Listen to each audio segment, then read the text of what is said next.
his military is fiercely loyal to him. That's what people leave out of all these conversations. And the only way to get rid of a dictator whose military is fiercely loyal is to go in and remove him. And we already tried that in Iraq, and it didn't really work out for us. So in this case, as terrible as he is. Matt, that's a great point. Let's dissect that a little bit. Why is his military fiercely loyal? Is it out of fear?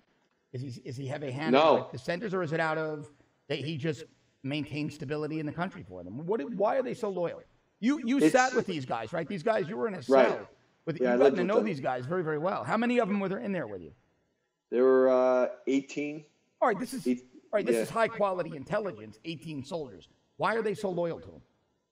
Well, there are different reasons. One is that they were all Alawite, which is a Shia sect of Islam, and the Sunnis hate them. They hate them. They're like 10% of the population in Syria. Bashar Assad is an Alawite. So if they lost their dictator, they'd be facing genocide and basically deportation and stuff like that. So it's tribalism and personal survival in many respects. Partially, but a lot of his military is also Sunni. They threw a general in with us at one point who was a Sunni, and he was fiercely loyal to him as well. And that is where what you just said comes into play, where it's like stability. Like they know that he brings a certain level of stability to the country without being too extreme.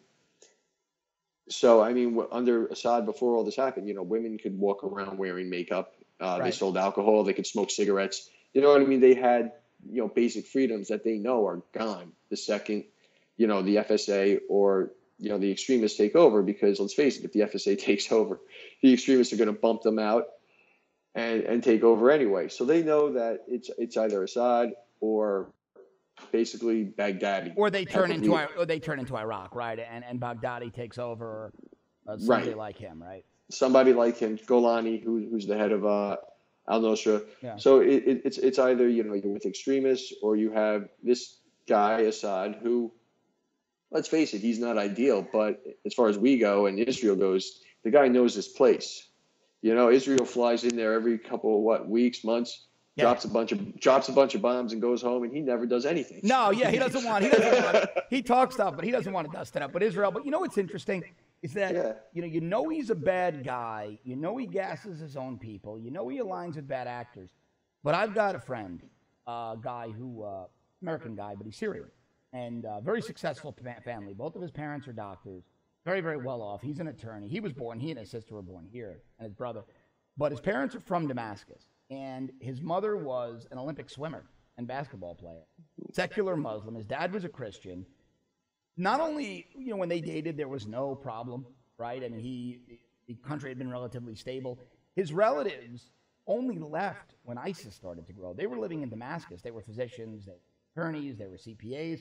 They were living very, very well, all Christian, the Christian side of his family, protected by Assad. They had no problems. Right. When ISIS started to proliferate, they then moved to Dubai. They were pretty well off. They had money stashed other places because they knew Syria wasn't the most. It's stable in terms of Middle East stability.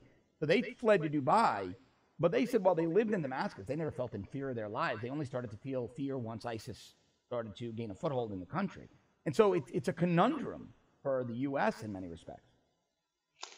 Yes, but I mean, these are facts that a lot of people don't know. Like Christians were protected, and they weren't only protected; they were welcomed. Like in the coastal cities, Latakia and Tartus, where most of the guys I was with were from.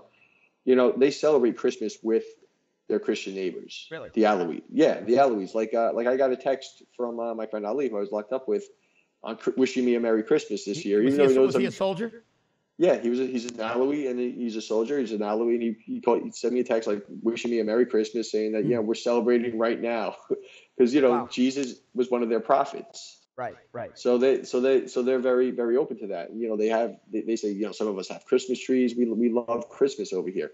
So yeah, I mean they were very open minded about stuff like that, and it's a shame that more people don't know about it, because maybe they'd be like, all right, you know what? He's still a bastard, this Assad, but, what's the alternative?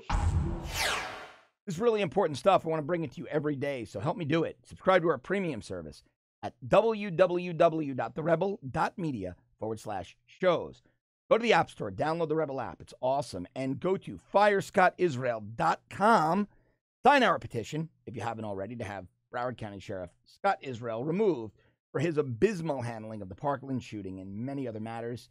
As always, thank you so much for watching. I'll see you tomorrow.